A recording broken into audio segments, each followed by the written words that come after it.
Hello everyone, कैसे हो आप सब। तो पिछली क्लास में जो हमने पढ़ा था फाइंडिंग द एसआई यूनिट, आज के जो हम क्लास शुरू करने जा रहे हैं उसका टॉपिक है एसआई प्रीफिक्सेस। अब एसआई प्रीफिक्सेस क्या होते हैं?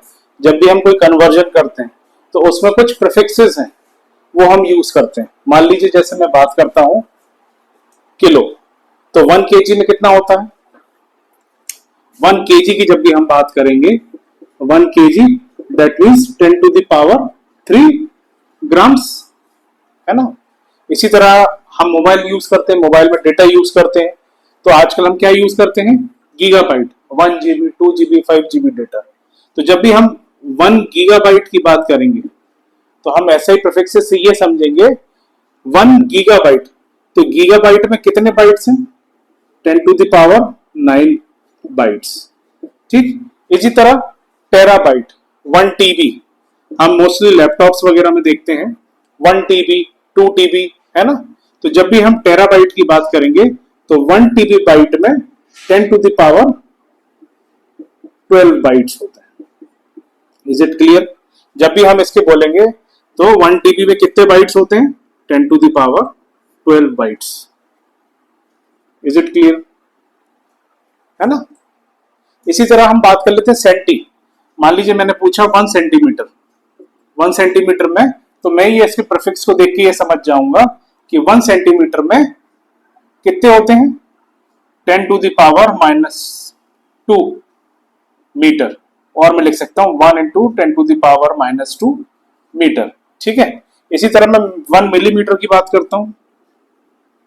1 मिलीमीटर को मैं मीटर में कन्वर्ट करूंगा तो 1 × मिलीमीटर में कितने होते हैं? 10⁻³ मीटर। मैं इजीली इस प्रीफिक्स को देख के इसका कन्वर्जन कर लूंगा। इसी तरह माइक्रो की बात करता हूं मैं, 1 माइक्रोमीटर की बात करता हूं तो 1 × 10⁻⁻6 मीटर्स। तो इन प्रीफिक्सेस की मदद से हम सिंपली इसका कन्वर्जन कर सकते हैं। ठीक है। इसी तरह मैं 1 नैनोमीटर, नैनोमीटर की बात करूं तो 1 नैनोमीटर की बात जब भी होगी तो 10⁻⁹ मीटर। तो इन एसआई प्रीफिक्सेस की मदद से मैं सिंपली कन्वर्ट कर सकता हूं 1 मिलीमीटर को, 1 सेंटीमीटर को, या फिर अगर हम बात कर लेते हैं मेगा, 1 मेगाबाइट, 1 MB सुनते हैं ना, तो कितने होते हैं? जब भी 1 MB की बात होगी तो 10⁻6 बाइट्स। इसी तरह हम देखते हैं यूट्यूब पे जब भी उसमें लिखा रहता है मिलियन, मेगा और मिलियन एक ही बात होती है, मेगा को ही हम लोग मिलियन बोलते हैं। तो वहां लिखा रहता है ना 1 मिलियन सब्सक्राइबर्स, है ना। तो ये 1 मिलियन सब्सक्राइबर्स का क्या मतलब है? मेगा मतलब 1 मिलियन में कितने होते हैं? 10⁻6। ठीक है, ये मेगा और मिलियन एक ही होता है। तो ये हमारे एसआई प्रीफिक्सेस हैं जिसकी हेल्प से हम इजीली क्वांटिटीज को कन्वर्ट कर सकते हैं। Is it clear? तो हमारा नेक्स्ट टॉपिक पे हम चलते हैं जो कि है principle of homogeneity.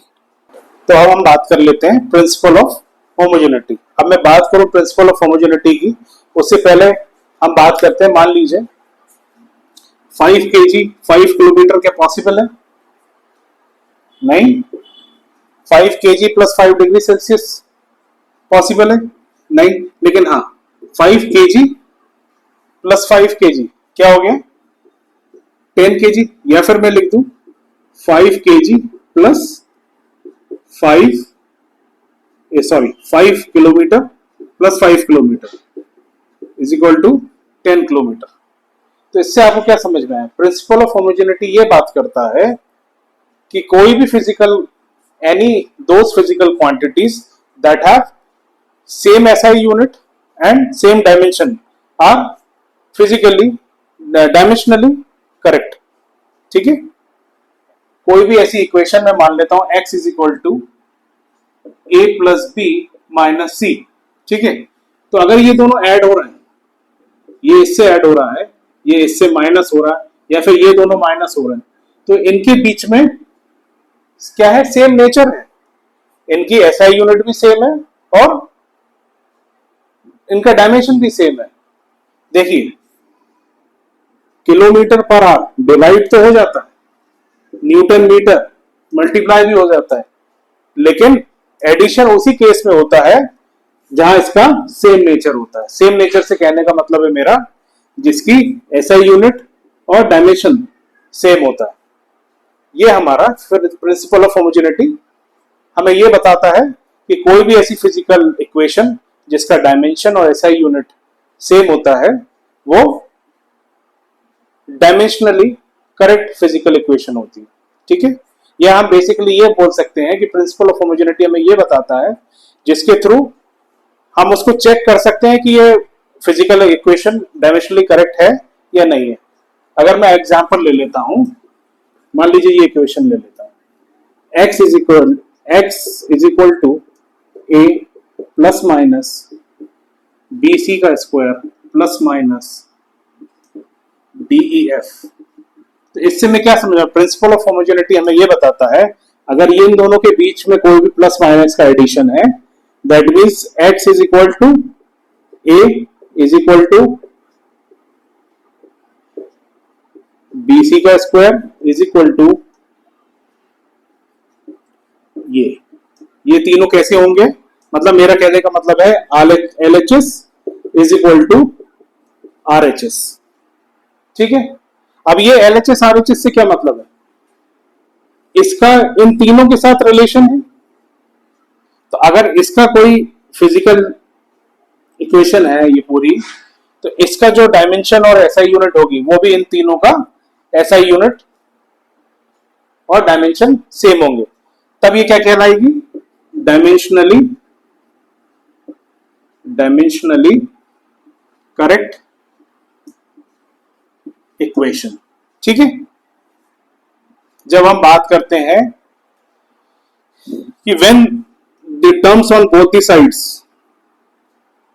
having same SI unit and dimension in the LHS and the RHS, then this equation will be the dimensionally correct equation. Is it clear? अब dimensionally correct equation, it may be correct or not. कैसे, मैं example के through आपको समझाता हूं, है ना। देखिए फॉर एग्जाम्पल मैं ले लेता हूं F is equal to mv square upon R square. ठीक है, अगर इसमें मैं डायमेंशनल फॉर्मूला लगा दूं या इसका डायमेंशन बता दूं, तो फोर्स का डायमेंशन मेरे पास क्या है, हमने निकाला था mlt माइनस 2, है ना। ठीक, ये m हो गया, और वेलोसिटी मैंने क्या निकाला था, lt माइनस 1 का होल स्क्वायर, और r क्या था हमारा, r भी तो एक लेंथ है ना, तो ये क्या हो गया, l का स्क्वायर। तो देखिए ये l स्क्वायर हो गया, तो ये l स्क्वायर से ये l कट गया। ठीक है, मेरे पास क्या बचा, mlt minus 2 is equal to m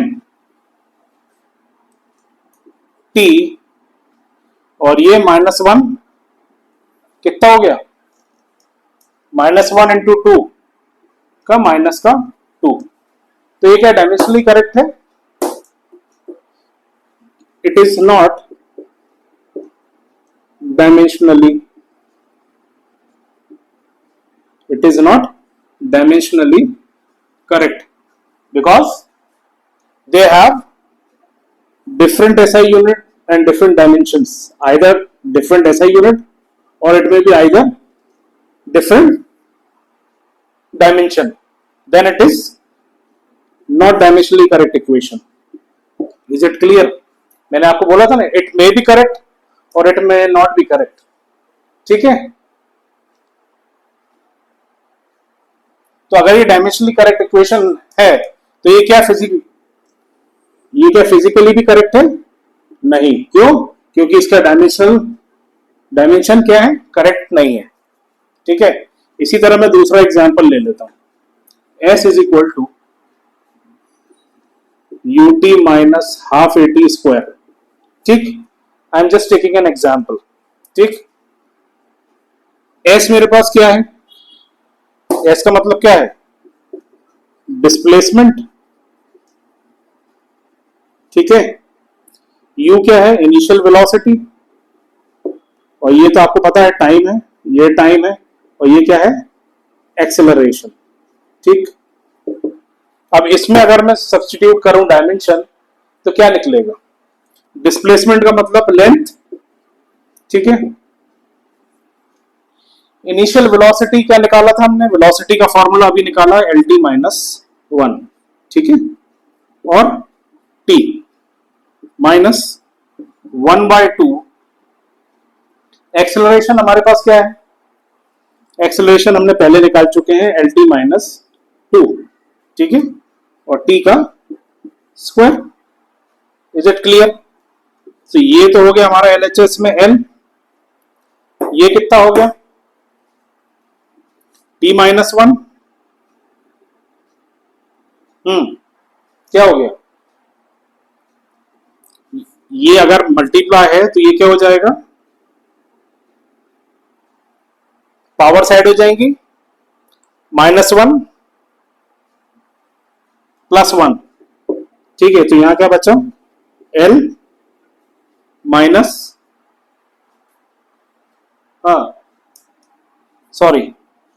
ठीक, तो क्या हुआ, कैसे बचा,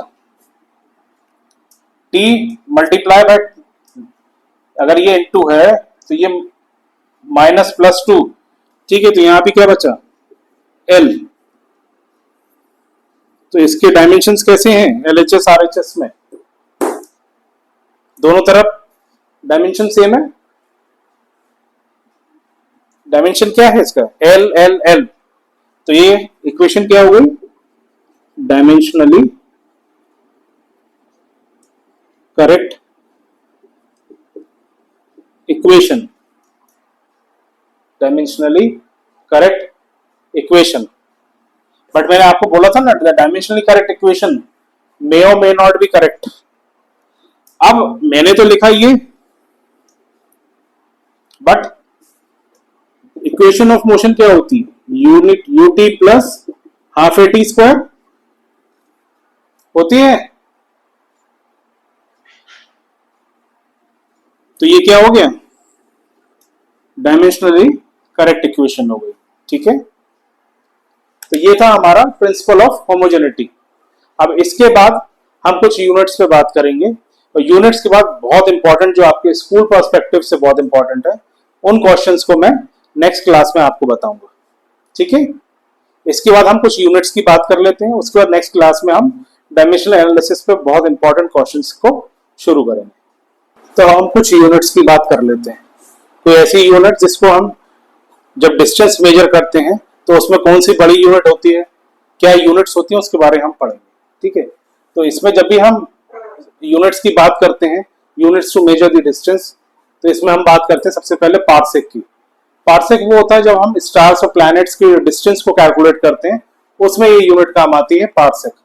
पार्सेक की जो वैल्यू होती है वो 1 पार्सेक की वैल्यू होती है 3.08 into 10 to the power 16 metres. ठीक है ना, लाइट ईयर, लाइट ईयर से ये नहीं समझिए कि लाइट उस पूरे ईयर में लाइट ने कितना ट्रैवल किया, वो ये बताता है लाइट ईयर। तो 3.46 into 10 to the power 15 metres, और हम बोल सकते हैं 9.46, है ना, 9.46 ट्रिलियन किलोमीटर्स। 1 पार्सेक की बात करें तो ये 3.26 लाइट ईयर्स। एक साल में लाइट कितना ट्रेवल कर रही है, तो 1 पार्सेक की बात होती है, तो 3.26 लाइट ईयर्स लगते हैं उसको 1 पार्सेक कवर करने में। ठीक है, इसी तरह हम बात करते हैं गीगा पार्सेक। अभी जो पार्सेक है, इससे ऊपर भी एक लार्जेस्ट यूनिट होती है गीगा पार्सेक। तो 1 गीगा पार्सेक में 1 बिलियन पार्सेक्स होते हैं। कितने बिलियन पार्सेक्स होते हैं, 1 बिलियन पार्सेक्स। ठीक। इसी तरह एक और यूनिट हमारे पास होती है एस्ट्रोनॉमिकल यूनिट, इसको हम डिनोट करते हैं एयू से। इसकी जो वैल्यू होती है वो 149.6 मिलियन किलोमीटर्स। ठीक, यहां तक बात समझ में आई। एस्ट्रोनॉमी की जब भी हम बात करते हैं, जो भी हम प्लैनेट्स की बात करते हैं, उस केस में गीगा पार्सेक सबसे बड़ी यूनिट होती है, it is the largest unit.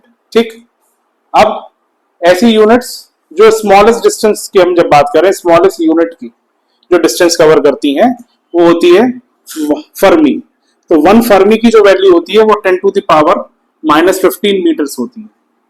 मान लीजिए न्यूक्लियस का कोई साइज जब हम मेजर करते हैं, है ना, उसके डिस्टेंस को मेजर करते हैं, तब हम क्या यूज करते हैं, फर्मी।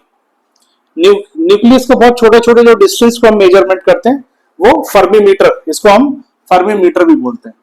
तो किसके थ्रू यूज करते हैं, फर्मी मीटर के थ्रू। इसी तरह 1 नैनोमीटर, नैनोमीटर की जो वैल्यू होती है वो 10 टू द पावर -9 मीटर होती है। इसमें हम जो इलेक्ट्रोमैग्नेटिक वेव्स की वेवलेंथ होती है हम उसको मेजर करते हैं। ठीक है, इसी तरह micron 10 to the power -6 metres, इसमें हम जो माइक्रो ऑर्गेनिजम्स के साइज को हम डिटरमाइन करते हैं। ठीक है, 1 पिकोमीटर की वैल्यू होती है 10 टू द पावर -12 मीटर।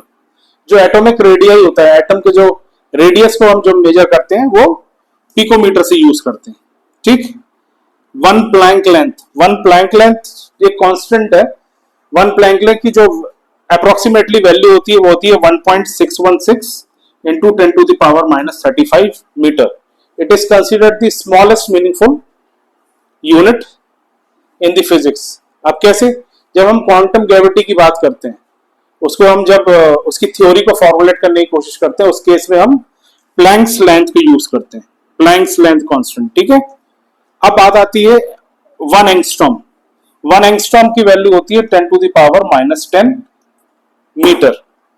ये हम जब यूज करते हैं जब हम कोई एटॉमिक साइज निकालते हैं या उसका कोई वेवलेंथ को डिटरमाइन करते हैं या मेजर करते हैं, तो उस केस में हम क्या यूज करते हैं, 1 एंगस्ट्रॉम। तो ये कुछ हमारी यूनिट्स थी डिस्टेंस को मेजर करने के लिए। अब हम मास को कैसे मेजर करेंगे उसकी हम यूनिट्स देख लेंगे। ठीक है, तो हम कुछ बात कर लेते हैं कुछ यूनिट्स की जिसके थ्रू हम मास को मेजर कर सकते हैं। इसमें जो स्मॉलेस्ट यूनिट होती है, जो सबसे पहली यूनिट है, उसकी हम बात करते हैं एटॉमिक मास यूनिट की। तो एटॉमिक मास यूनिट वो होता है, जैसे हमें कोई इलेक्ट्रॉन का एटॉमिक मास पता करना है या प्रोटॉन का पता करना है ना, इलेक्ट्रॉन का पता करना है, तो हम एटॉमिक मास यूनिट उसके लिए यूज करते हैं। तो 1 atomic mass unit is equal to, उसकी वैल्यू होती है 1.6 into 10 to the power -27 kg। ये 1 AMU की बात होती है। ठीक है, अब इसमें एक और लिमिट होती है CSL। अब CSL से आप कुछ ऐसा कुछ क्रिकेट का सुपर लीग नहीं समझिएगा, ये CSL होती है चंद्रशेखर लिमिट। 1 चंद्रशेखर लिमिट की वैल्यू जो होती है वो 1.4 टाइम्स द मास ऑफ सन होती है। ठीक है, चंद्रशेखर लिमिट एक ऐसा कंसेप्ट है जो एस्ट्रोफिजिक्स का कंसेप्ट है। इसको सुब्रमण्यम चंद्रशेखर ने 1930s में डिस्कवर किया था। ठीक है, अब कुछ हम कॉमन यूनिट की बात कर लेते हैं। जैसे 1 kg है, तो 1 kg का जो होगा वो 1000 ग्राम्स होगा। ठीक है, 1 ग्राम की बात करते हैं तो उस केस में कितने मिलीग्राम होंगे, 1000। इसी तरह 1 क्विंटल की बात करते हैं तो 1 क्विंटल में कितने केजी होते हैं, 100 kg। और अगर हम 1 टन की बात करते हैं तो 1 टन में होते हैं 1000 kg, या हम उसको बोल सकते हैं 10 क्विंटल्स। ठीक है, तो ये आज का हमारा सेशन खत्म हो गया। इसमें हमने क्या क्या पढ़ा, एसआई प्रीफिक्सेस के बारे में पढ़ा, है ना, प्रिंसिपल ऑफ होमोजेनिटी के बारे में पढ़ा, और कुछ यूनिट्स जिसके थ्रू हम डिस्टेंस को या फिर मास को मेजर कर सकते हैं। ठीक है, तो ये तो इन सब चीजों की बात हो गई। अब नेक्स्ट क्लास में हम बहुत इंपॉर्टेंट क्वेश्चंस पे बात करेंगे। जो हमने डायमेंशन एनालिसिस सीखा है उसके इंपॉर्टेंट क्वेश्चंस हम करेंगे जो आपके स्कूल पर्सपेक्टिव से बहुत इंपॉर्टेंट है। ठीक है, तो चलिए मिलते हैं नेक्स्ट सेक्शन में, है ना। Thanks for watching.